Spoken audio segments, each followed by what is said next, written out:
tuajabie pamoja Ulaya hii ilivyo. Angalia uhandisi huu, watu wanakuja kushangaa kutoka mataifa mbalimbali. Twende mpaka huku uweze kujionea kwa macho yako ya nyama mubashara kabisa. Uhandisi huu. Na hapa ni Konya pote bana. Jina langu Mwanagenzi Mgenzi, mtaalamu wa tungo na tenzi, na aftadi kwa kumtaja Mola ambaye twawaa kwa baraka zake, yani twang'aa kwa baraka zake.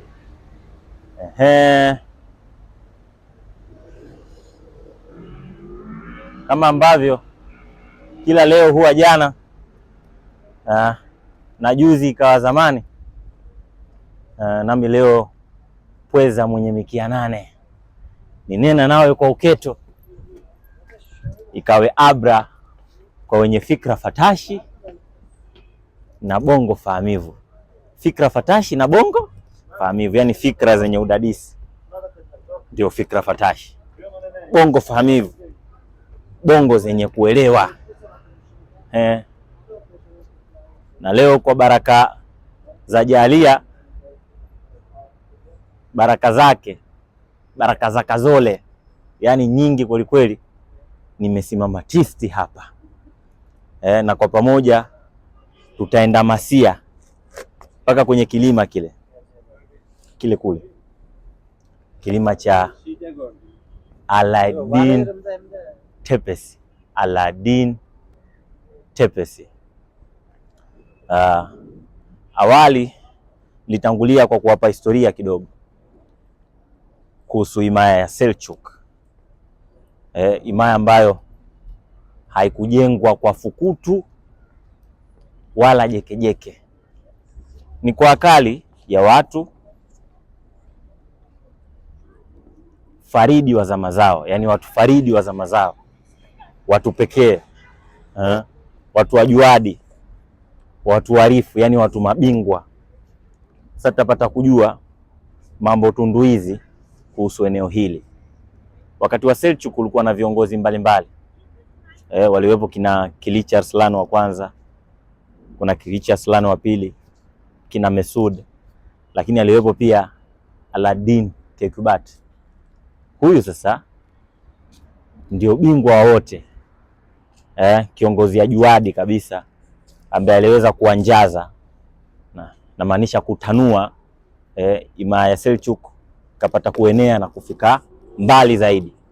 Sasa alipata kuzikwa kwenye kilima hiki. Muona huu ni msikiti, lakini nyuma sasa kuna makaburi yao walipotwaliwa na Allah Taala, Mwenyezi Mungu Jalia, walistiriwa eneo hili nyuma ya msikiti huu. Na mambo ya himaya haya unajua yana wakati wanakwambia hakuna marefu yasiyokuwa na ncha. Waswahili hao wanakwambia ukitaka kujua kifo tazama kaburi. Basi baada ya miaka na mikaka kupita ya Selçuk kutawala eneo hili, kikafika kipindi cha kudhoofika kwao. Wamongoli walifika hapa wakawapiga. Unaweza kuwajabia Selçuk ilivyokuwa imara hapa Konya, pakawa ndio kiini cha tamaduni na biashara. Wamongoli wanakuja wanavamia hapa, wanawapiga, wanawadhoofisha. Na hapa ndo nitakueleza jambo hili ambalo pengine wengi hamlijui. Mnaita tu Sultan Suleiman, mnaita tu Osman Bey, Ertugrul Bey, lakini tofauti wake nini? Sultani ni mfalme, Bey ni kiongozi wa kabila. Kwa hiyo kuna zama za usultani na kuna mambo ya ubeilik. Beilik manake ukabila. Alafu kuna mahalifa. Mahalifa sasa ni viongozi wa kiimani. Kwa mfano kuna masultani walikuwa na ukhalifa ndani yao, kama Sultan Selim wa kwanza alikuwa khalifa pia. lakini Osman alikuwa kiongozi wa kabila, yani Bey. Ertugrul alikuwa kiongozi wa kabila Bey. Sasa baada ya Seljuk kupigwa na Wamongoli, huku tunasogea taratibu, huu msikiti na hizi ngazi, fanye mazoezi kidogo. Baada ya Seljuk kudhoofika, wakatawanyika wakiishi kimakabila. Sasa kwenye kabila la Kai ndio akapatikana Ertugrul. Ertugrul akamzaa Osman Bey. Osman Bey sasa akaanjaza zaidi kutokana na umakini wake na alivyoajuadi, alivyo kiongozi makini sana ambaye aliweza kueneza mbali zaidi, yani kutazama mbali zaidi. Hapa palitokea patashika hapa, balaa belua tenge taanani, watu wakitaka kulijenga taifa imara la kudumu hapa. Kwa hiyo Osmani akamzaa Orhan, ndio akatoka kwenye ubeilik wakaingia tena kwenye masuala ya ufalme haya. Kutoka kwa Osman, Orhan ndio akawa mfalme wa kwanza. Baada ya Orhan akafuata Bayezid wa kwanza, akafuata Mehmet, akafuata Mesud, akafuata Mehmet wa pili, alafu akafuata Selim, alafu akaja sasa, huenda sijapangilia vizuri, lakini ndio akaja Sultan Suleiman, au Suleiman wa kanuni, wenyewe wanamuita Kanun Suleiman. Yeye ndo alikuja na masuala ya sheria, alitanua zaidi, alianjaza zaidi, karibu mabara matatu. Ndio maana anafahamika sana na wazungu wakamuita the magnificent. The magnificent, yani Muhteshemu Waturuki wanasema. Alikuwa mtu hatari sana, na kwenye historia atabaki kwa hivyo. Sasa leo nakugusia hapo nilikutajia Mehmet wa pili aliyechukua Constantinople kutoka kwa Byzantine. Nitakutajia watu wengi, lakini nitakapopata abra wakati mwingine nitakudokolea zaidi ndani kwa ndani. Sultan Suleiman alifanya nini baada ya Osman Bey, kina Fatiha, Mehmet na wengine wengi. Nitakudokolea, tutadondoa vizuri. Lakini leo nataka nikuonyeshe tu walipopata kustiriwa viongozi wa Seljuk hawa kina Alaaddin Keykubat.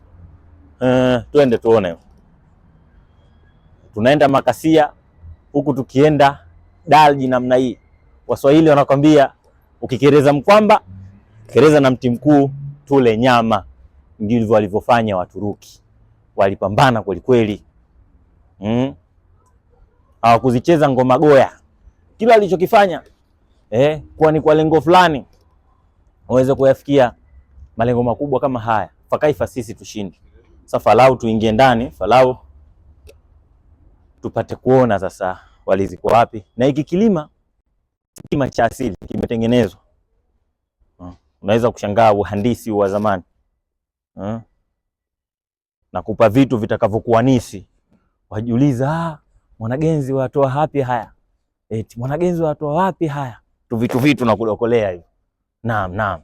Tega sikio, weka mazingatio, na kupa chukua hiyo. Na huu msikiti unaitwa Alaaddin Jami. Yani msikiti umepewa jina la Alaaddin. Sasa humu ndani humu ndio yanapatikana hayo makaburi nao yazungumzia. Hawa wana historia faridi sana. Historia ya kipekee kweli kweli. Kwambia Pemba Peremba, ukijana winda tarudi na kilemba. Twende tuone hapo. Yale pale makaburi yale.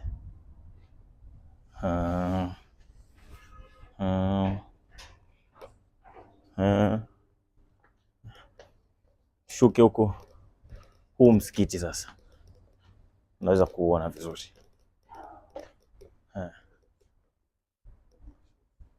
Naam. Na sasa niliviketaji tamati mbele ya mwanzo tuakifike hapa na Mwanagenzi. Isim Abdul Qadir Masa.